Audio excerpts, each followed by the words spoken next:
Bernier and the degenerate East. हमने अल-बरूनी के बारे में पढ़ लिया, इब्न बतूता पढ़ लिया, अब हम पढ़ेंगे बर्नियर, फ्रांसिस बर्नियर के बारे में।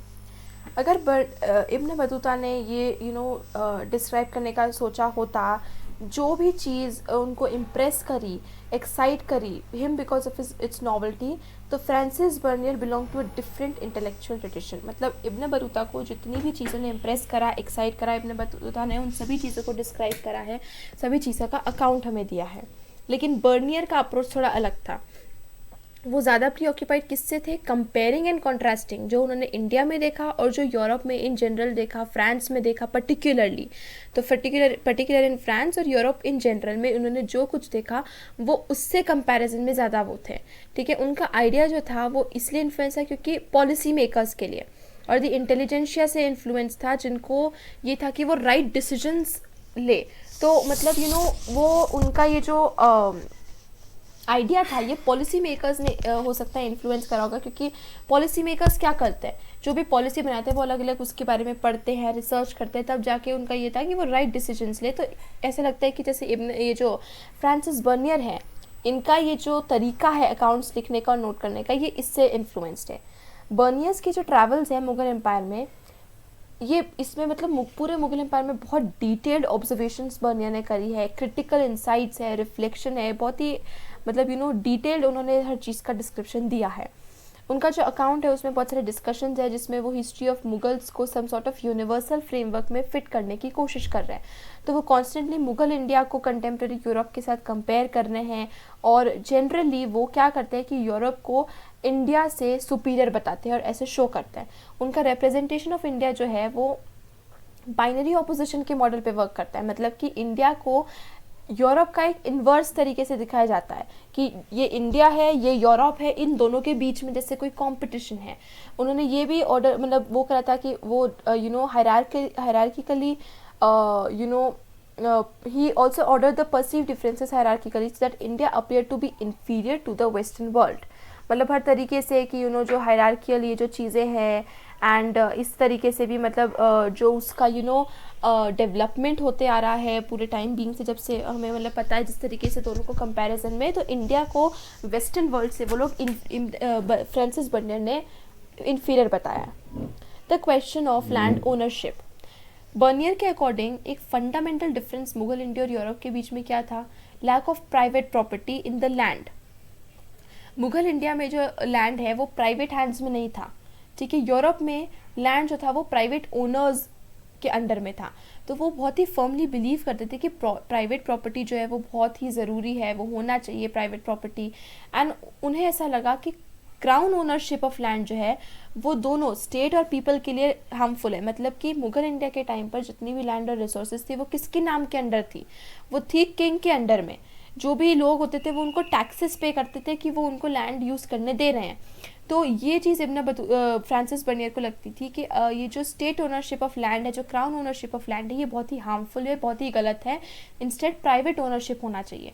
उन्हें लगता था कि मुगल एम्पायर का जो ये एम्परर है, ये सारी लैंड यही ओन करते हैं, और अपने नोबल्स और जिनको वो चाहते हैं सिर्फ उन्हीं के बीच में इसको डिस्ट्रीब्यूट करते हैं। तो इसके बहुत ही डिजास्टर्स कॉन्सिक्वेंसेज है इकोनॉमी के लिए भी और सोसाइटी के लिए भी।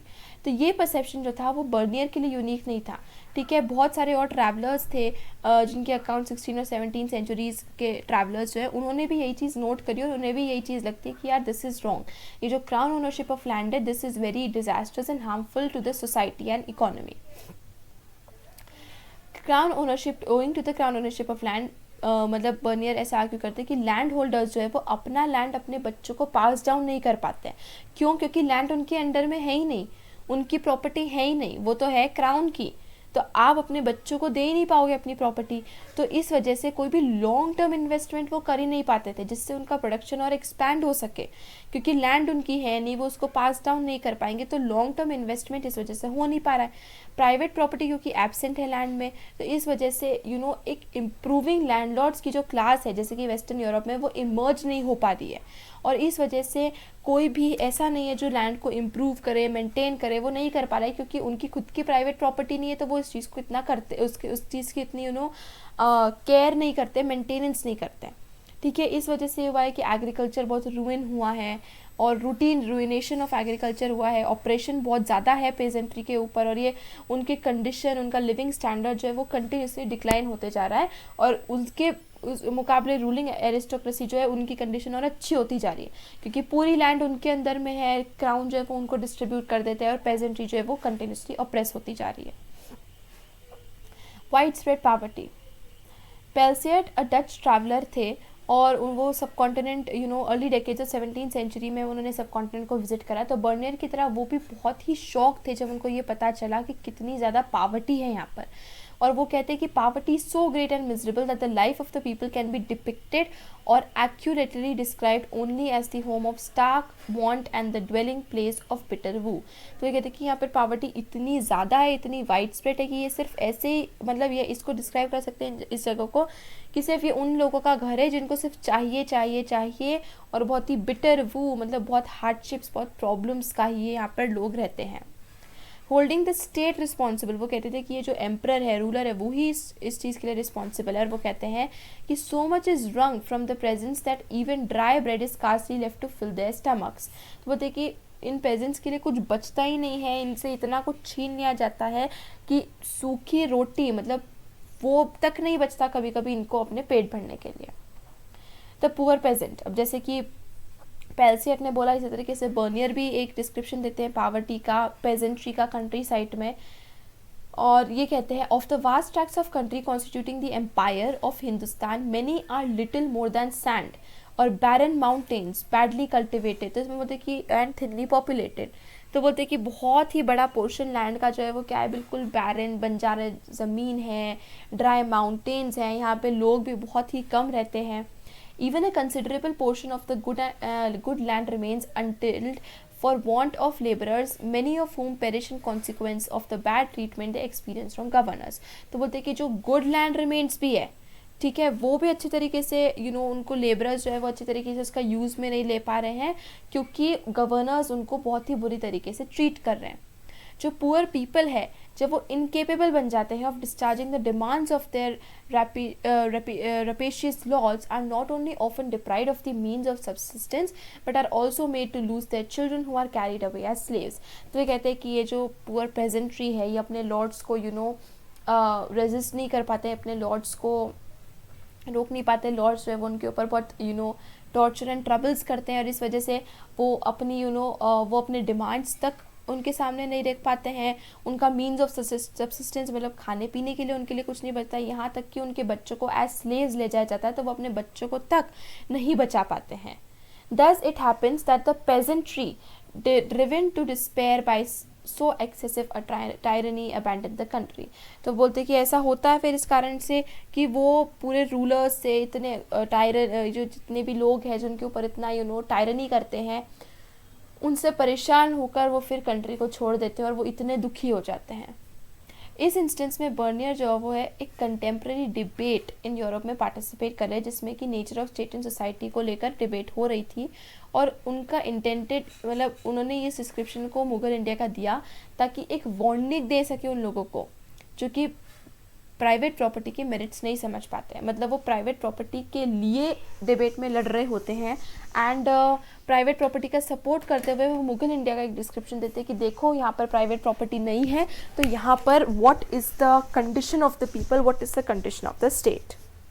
ये फिगर देखिए, अच्छा ये sorry question, what according to Bernier were the problems faced by the peasants in the subcontinent, do you think this description would have serve to strengthen his case.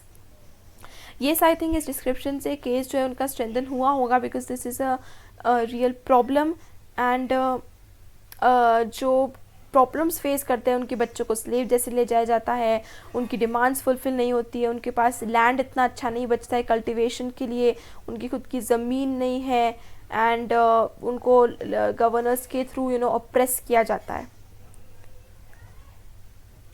ये फिगर देखिए, this is a drawing such as this 19th century example often reinforce the notion of an unchanging rural society, कि मतलब सब कुछ change हो रहा है, कितना सिटी में चेंज आ रहा है, लेकिन रूरल सोसाइटी जो है वो वैसी के वैसी है।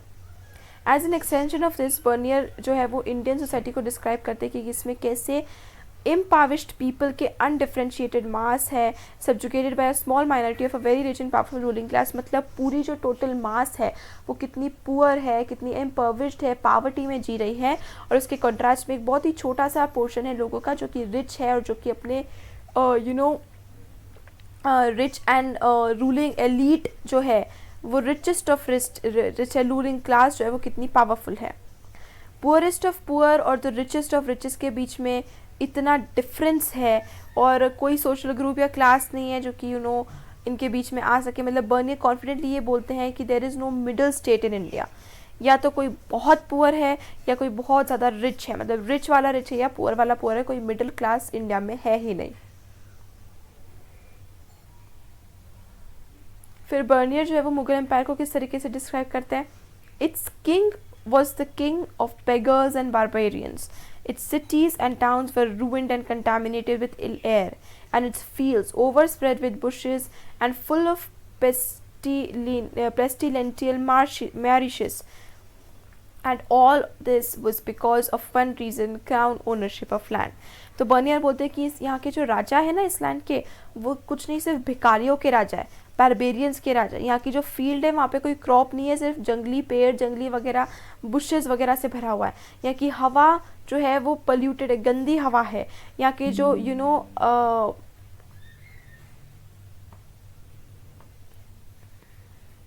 एंड ये सब सिर्फ एक रीज़न की वजह से है, क्योंकि लैंड की ओनरशिप जो है वो क्राउन ओनरशिप है, क्राउन उसको ओन करता है। क्यूरियसली कोई भी मुगल ऑफिशियल डॉक्यूमेंट्स ऐसा सजेस्ट नहीं करते हैं कि स्टेट जो था वो सोल ओनर ऑफ लैंड था। जैसे कि अबुल फजल जो थे, जो अकबर के कोर्ट में 16th century official chronicler Akbar के कोर्ट में थे, वो डिस्क्राइब करते हैं कि जो कि लैंड है वो रेम्यूनरेशन ऑफ सोवरेनिटी है, a claim made by the ruler on his subject for the protection he provided rather than as rent on land that he owned। तो वो कहते हैं, अबुल फजल इसको ऐसे डिस्क्राइब करते हैं कि वो जो लैंड के ऊपर पैसा ले रहे हैं वो एज रेंट नहीं ले रहे हैं, वो पैसा इसलिए लिया जा रहा है क्योंकि वो अपने सब्जेक्ट्स को प्रोटेक्ट करते हैं, एज अ प्रोटेक्शन वो पैसे लिया जा रहा है। ये पॉसिबल है कि यूरोपियन ट्रैवलर्स जो है वो इस रेंट को लैंड रेवेन्यू की तरह देखते थे, क्योंकि ये डिमांड बहुत हाई थी, लेकिन फिर भी ये एक्चुअली एक रेंट नहीं था, एक लैंड टैक्स नहीं था, बट ये टैक्स था क्रॉप के ऊपर, लैंड के ऊपर नहीं, क्रॉप के ऊपर टैक्स था। सो ये डिफरेंस जो है वो यूरोपियन ट्रैवलर्स नहीं देख पाए। बर्नियर की जो डिस्क्रिप्शन है वो वेस्टर्न थ्योरीज से बहुत ज़्यादा इन्फ्लुएंस है 18th सेंचुरी ऑनवर्ड से।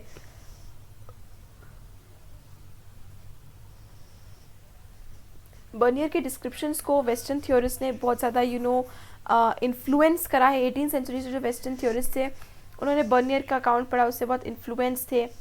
ये जो फ्रेंच फिलोसोफर था जैसे मॉन्टेस्की, उन्होंने इस अकाउंट को यूज़ करके ओरिएंटल डेस्पोटिज्म का एक अकाउंट अपनी मतलब एक डेवलप करा है, जिसके अकॉर्डिंग एशिया के जो रूलर्स है जिन्हें द ओरिएंट और द ईस्ट कहा जाता है, वो एब्सोल्यूट अथॉरिटी को एंजॉय करते हैं अपने सब्जेक्ट्स के ऊपर, एंड उनके कंडीशंस में मतलब उनकी जो सब्जेक्ट्स हैं वो बिल्कुल ही सब्जुगेशन में पावर्टी में रहते हैं। और वो ये आर्ग्यू करते हैं कि जितना भी लैंड है वो पूरा के पूरा किंग का है, कोई प्राइवेट प्रॉपर्टी नहीं होती थी, वो नॉन एग्जिस्टेंट थी, और इस व्यू के अकॉर्डिंग हर कोई जो है एम्परर को और उसके नोबल्स को छोड़ के बिल्कुल उसके लिए सर्वाइव करना बहुत ही मुश्किल होता था। ये आइडिया जो थे इसको फर्दर डेवलप करा concept of Asiatic mode of production by Karl Marx. Karl Marx ने एक लिखा था एशियाटिक मोड ऑफ प्रोडक्शन, इसने इस आइडिया को और भी ज़्यादा फर्दर डेवलप करा 19th सेंचुरी में। उन्होंने आर्ग्यू करा कि इन इंडिया जैसे कि बाकी एशियन कंट्रीज़ में होता था, कॉलोनियलिज्म के पहले जो भी सरप्लस था वो स्टेट कंट्रोल करता था। इस वजह से एक ऐसी सोसाइटी इमर्ज हुई है जो कि large number of autonomous and internally egalitarian village communities, मतलब कि जो सोसाइटी थी वो एक तरीके से इक्वल थी, ऑटोनॉमस थी, इगैलिटेरियन सोसाइटी थी।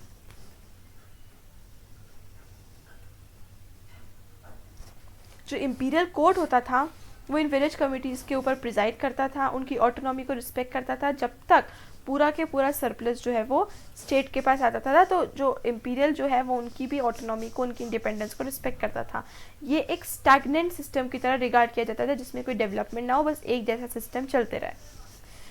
लेकिन हम ये चैप्टर 8 में देखेंगे कि ये पिक्चर ऑफ रूरल सोसाइटी जो है वो ट्रू नहीं है। यहाँ तक कि ये बात भी है कि 16 और 17 सेंचुरी में रूरल सोसाइटी जो थी उसमें बहुत ज़्यादा सोशल और इकोनॉमिक डिफ्रेंसिएशन हमें देखने को मिलता है। इक्वालिटी और इगैलिटेरियन इतना नहीं देखने को मिलता जिस तरीके से डिस्क्राइब किया गया है। तो स्पेक्ट्रम के एक एंड में तो बहुत बड़े बड़े ज़मींदार थे जिनकी बहुत सुपीरियर लैंड राइट्स को एंजॉय करते थे लैंड के ऊपर, और दूसरी तरफ वो अनटचेबल लैंडलेस लेबरर्स थे। तो इनके बीच में बहुत डिफरेंस था। ये बिग पेजेंट जो थे वो लेबर को हायर करते थे और उनको इंगेज करते थे अपने लैंड के ऊपर चीज़ें उगाने के लिए, और स्मॉलर पेजेंट जो थे वो बेरली अपना प्रोड्यूस कर पाते थे अपने सब्सिस्टेंस के लिए। A warning for Europe. Bernier ने यूरोपियन किंग्स को मुगल मॉडल को डिस्क्राइब करते हुए एक वार्निंग दी है। इनके जो किंगडम है वो बहुत far from being well cultivated है, मतलब यहाँ पर कोई बहुत अच्छा कल्टिवेशन नहीं होता है, बहुत दूर है उससे, और कोई वो बहुत वेल बिल्ट नहीं है। तो जो रिच है वो बहुत पोलाइट है और वही फ्लरिश कर रहे हैं। हमारे किंग्स जो है वो अदरवाइज रिच है, पावरफुल है, और हमें ये हमें ये वादा लेना चाहिए, हमें ये प्रण ले लेना चाहिए कि they are much better and more royally served, कि जो हमारे किंग्स हैं वो बहुत ज़्यादा अच्छी तरीके से सर्व करे जाते हैं। They would soon be Kings of desserts, अगर वो अगर वो वही फॉलो करेंगे जो कि मुगल्स फॉलो करें इंडिया में, जो मैंने देखा है, तो सून वो डेजर्ट्स मतलब रेगिस्तान के राजा बनेंगे, कुछ बचेगा ही नहीं, भिखारियों के राजा बनेंगे जैसे कि मुगल्स हैं। तो हमें ग्रेट सिटीज़ को, ग्रेट बरोज को हमें rendered uninhabitable because of ill air and to fall to ruin without any bodies taking care of repairing them. मतलब ये जितनी भी चीज़ें हैं, जितने भी जगह हैं जहाँ पर अभी तक कोई लोग नहीं रह रहे हैं क्योंकि वहाँ पे हवा अच्छी नहीं है या फिर वहाँ पे लोग नहीं रह रहे हैं, तो हमें उसको रिपेयर करना चाहिए, उनका टेक केयर करना चाहिए। जितने भी जितने भी हिलॉक्स या फील्ड्स हैं जो ओवर स्प्रेड विद बुशेस हैं उनको टेक केयर करना चाहिए, उनको कल्टिवेट करना चाहिए, और ताकि हमारे राजा जो है वो भी ऐसे भिखारियों के राजा ना बन जाए जो मुगल्स हैं आज। तो बर्नियर कैसे डिपिक्ट करता है एक सिनेरियो ऑफ डूम, ये सब ये देखिए, भिखारियों के राजा, king of deserts, beggars, barbarians, and abandoned, ill air and uninhabitable, repair them, filled with pestilential marishes, and already been intimated. Once you have read chapter 8 and 9, return to this description and analyze it again. You can do it. A more complex social reality. Bernier का preoccupation क्या था? Mughal state को टायरेनिकल दिखाने का, जैसा कि वो Mughal state को दिखाते थे कि कितना बुरा है, कितना अपने ऑप्रेसिव है, कितना वो है। तो उसकी डिस्क्रिप्शन जो है वो ओकेजनली और एक ज़्यादा कॉम्प्लेक्स सोशल रियलिटी की तरफ भी हिंट करते हैं। जैसे कि उन्हें ये लगा था कि आर्टिसंस जो थे उनके पास कोई इंसेंटिव ही नहीं था कि वो अपनी क्वालिटी को इम्प्रूव करे, क्योंकि प्रॉफिट्स जो था वो सब स्टेट ले जाते थे। तो आर्टिस्ट कुछ भी इम्प्रूवमेंट ही नहीं करना चाहते थे। मैन्युफैक्चरर्स जो थे वो हर जगह डिक्लाइन में थे। उसी टाइम पर उन्होंने कंसीड किया कि vast quantity of the world's precious metal जो था वो इंडिया में आता था, और मैन्युफैक्चरर्स जो थे वो एक्सपोर्ट करते थे in exchange for gold and silver. तो मतलब गोल्ड एंड सिल्वर के उसमें मैन्युफैक्चरर्स जो थे वो उसको एक्सपोर्ट करते थे। उन्होंने ये भी नोटिस करा कि एक प्रॉस्परस मर्चेंट कम्युनिटी थी जो कि लॉन्ग डिस्टेंस एक्सचेंज में इंगेज थी। तो एक तरफ तो बर्नियर दिखाते कि मुगल स्टेट बहुत टायरेनिकल था, बहुत ही लोग जो थे वो पावर्टी में रह रहे थे, और दूसरी तरफ ये बहुत ही वेल सर्व्ड उनकी मर्चेंट कम्युनिटी। तो ये कॉम्प्लेक्स सोशल रियलिटी की तरफ पॉइंट करता है कि जैसा वो बताते हैं वो बिल्कुल ट्रू नहीं है, हर टाइप के लोग वहाँ पर मिलते हैं। ये गोल्ड स्पून है, studied with emeralds and roubles, an example of the dexterity of Mughal artisans. ये देखिए, a different socio-economic scenario. Read this excerpt from Bernier's description of both agriculture and craft production. Bernier का क्या कहना है agriculture और craft production के बारे में?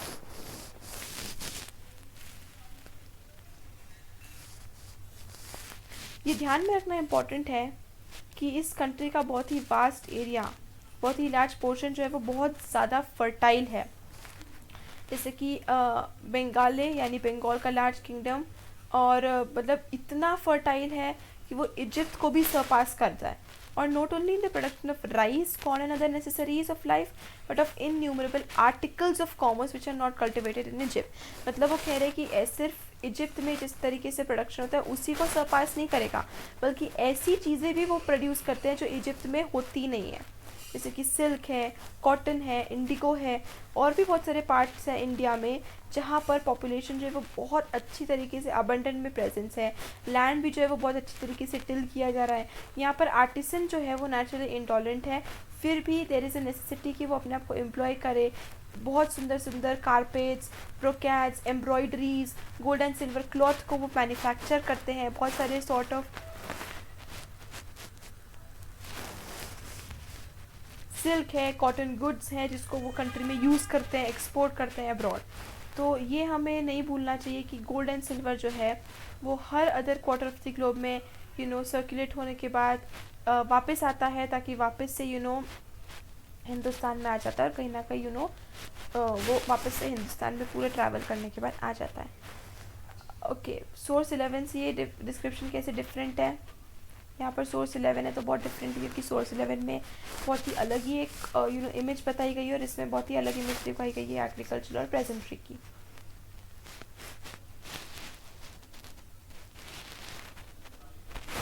आप मेरे चैनल डीमिस्टिफाई पर जा सकते हैं, विजिट करिए, आपको क्लास 12 ह्यूमैनिटीज़ के और वीडियोस मिल जाएंगे for the subjects history, political science, psychology and painting. बहुत जल्दी मैं CUET के लिए भी वीडियोस अपलोड करना शुरू कर दूँगी। I know I am very late, आज से CUET के एग्ज़ाम स्टार्ट हो चुके हैं। All the best to everybody who is giving them. In fact 17th century के अराउंड जो है 15% ऑफ द पॉपुलेशन टाउन्स में रहती थी। ये एवरेज था, higher than the proportion of urban population. Western Europe में जितनी पॉपुलेशन टाउन अर्बन एरियाज़ में रहती थी, उससे इंडिया में ये ज़्यादा थी, ठीक है, सेम पीरियड में। इसके बावजूद बर्नियर ने मुगल सिटीज़ को कैंप टाउन्स की तरह से डिस्क्राइब किया है। मतलब इसका मतलब है कि जो टाउन्स है वो सिर्फ उनके एग्जिस्टेंस किसको वो करते हैं, उनके सर्वाइवल पे डिपेंडेंट है, किसको वो करते हैं, इंपीरियल कैंप को। मतलब भले ही ज़्यादा अर्बन पॉपुलेशन रह रही थी इंडिया में as compare to western Europe वगैरह, लेकिन फिर भी वो अभी भी कहते हैं कि ये टाउन्स तो सिर्फ कैंप टाउन्स हैं। बर्नियर को लगता था कि ये सिर्फ इसलिए एग्जिस्टेंस में क्योंकि इंपीरियल कोड जो है वो बहुत जल्दी से मूव हुआ है, या फिर रैपिडली डिक्लाइन हो जाता है जब वो मूव आउट होता है। तो उसने ये सजेस्ट कराया कि उनका कोई वायबल सोशल इकोनॉमिक फाउंडेशन नहीं होता था, सिर्फ और सिर्फ वो राजा और उसके मूवमेंट के ऊपर डिपेंडेंट होते थे। लैंड ओनरशिप की जहाँ तक बात है तो बर्नियर जो थे वो एक ओवर सिंप्लीफाइड पिक्चर ड्रॉ कर रहे थे। देखिए, हर टाइप के टाउन्स थे, मैन्युफैक्चरिंग टाउन्स भी थे, ट्रेडिंग टाउन्स भी थे, पोर्ट टाउन्स थे, सेक्रेट सेंटर्स भी थे, पिलग्रिमेज टाउन्स भी थे। उनका एग्जिस्टेंस जो था उसका एक इंडेक्स जो था प्रॉस्पेरिटी का, मर्चेंट कम्युनिटी, प्रोफेशनल क्लासेस था। तो मतलब प्रॉस्परस भी थे, मर्चेंट्स थे जो कि प्रोफेशनल क्लासेस थी, वो काफ़ी प्रॉस्परस भी थी। तो बर्नियर उसको बहुत ही सिंप्लीफाई करके बहुत ही अलग पिक्चर में पेंट कर रहे थे। मर्चेंट्स जो थी उनकी एक स्ट्रॉन्ग कम्युनिटी थी, किंटाइज थे, वो बहुत ही ऑर्गेनाइज थे अपने खुद कास्ट कम ऑक्यूपेशनल बॉडीज़ में। वेस्टर्न इंडिया में ये जो ग्रुप्स थे इनको महाजन कहा जाता था, या फिर और उनके चीफ को कहा जाता था सेठ। अर्बन सेंटर जैसे कि अहमदाबाद थे, जो महाजन थे वो collectively represented by the chief और द मर्चेंट कम्युनिटी, जो कहा जाता था नगर शेठ। तो अहमदाबाद में उनको कहा जाता था नगर शेठ। और दूसरे अर्बन ग्रुप्स थे जिनका प्रोफेशनल क्लासेस जैसे फिजिशियंस, हकीम या वैद हो गए, वैद या हकीम, टीचर्स हो गए, पंडित या मुल्ला, लॉयर्स हो गए, वकील हो गए, पेंटर्स हो गए, आर्किटेक्ट हो गए, म्यूजिशियन हो गए, कैलीग्राफर्स हो गए। ये सब अच्छी खासी क्लासेस थी, प्रॉस्परस थी, दे वर वेल डूइंग क्लासेस। कुछ जो थे वो इंपीरियल पैट्रोनेज पे डिपेंडेंट थे, और बहुत कुछ जो थे वो अदर बाकी लोगों को सर्व करके भी अपना पैसे वगैरह कमाते थे और अपनी एम्प्लॉयमेंट करते थे। फिर भी और बहुत सारे और लोग थे जो ऑर्डिनरी लोगों को क्राउडेड मार्केट्स में भी सर्व करते थे। The imperial karkhanas, Bernier is perhaps the only historian जो कि एक कारखानास के ऊपर एक बहुत ही डिटेल्ड अकाउंट हमें प्रोवाइड करता है वर्कशॉप्स के ऊपर। तो वो वर्कशॉप्स को कैसे डिस्क्राइब करते हैं, बड़े बड़े हॉल्स है बहुत जगहों पर जिनको कहते हैं कारखानाज या वर्कशॉप्स। ये आर्टिसंस के लिए एक बड़े से हॉल में एम्ब्रॉयडर्स है जो वो बहुत ही बिजीली एम्प्लॉयड है, उनको सुपरवाइज करते हैं उनके मास्टर। दूसरे कारखाना में तुम गोल्ड्समिथ देख सकते हो, तीसरे में तुम पेंटर्स, चौथे में लैक्वर वर्क के लिए वार्निशर्स, पाँचवें में joiners, turners, tailors, shoemakers, छठे में manufacturers of scale, brocade and fine muslins. तो इस तरीके से अलग अलग कारखाने में अलग अलग ग्रुप ऑफ लोग जो थे वो एक साथ रहते थे बड़े से हॉल में और बहुत बिजीली एम्प्लॉयड थे कुछ ना कुछ प्रोड्यूस करने के लिए। आर्टिसंस जो थे वो हर मॉर्निंग कारखाना आते थे जहाँ पर वो पूरे दिन अपना काम करते रहते थे और इवनिंग में वापस अपने घर रिटर्न कर जाते थे। ये कारखाना जो था ये बहुत ही क्वाइट था, रेगुलर मैनर में, मतलब इसी तरीके से चलता रहता था और इनका टाइम जो था वो इसी तरीके से पास होता था। कोई भी इम्प्रूवमेंट नहीं करना चाहता था उनकी कंडीशन में, वो जहाँ थे वहीं के वहीं रहना चाहते थे। तो बर्नियर कैसे एक सेंस कन्वे करते कि there was a great deal of activity but there was little progress.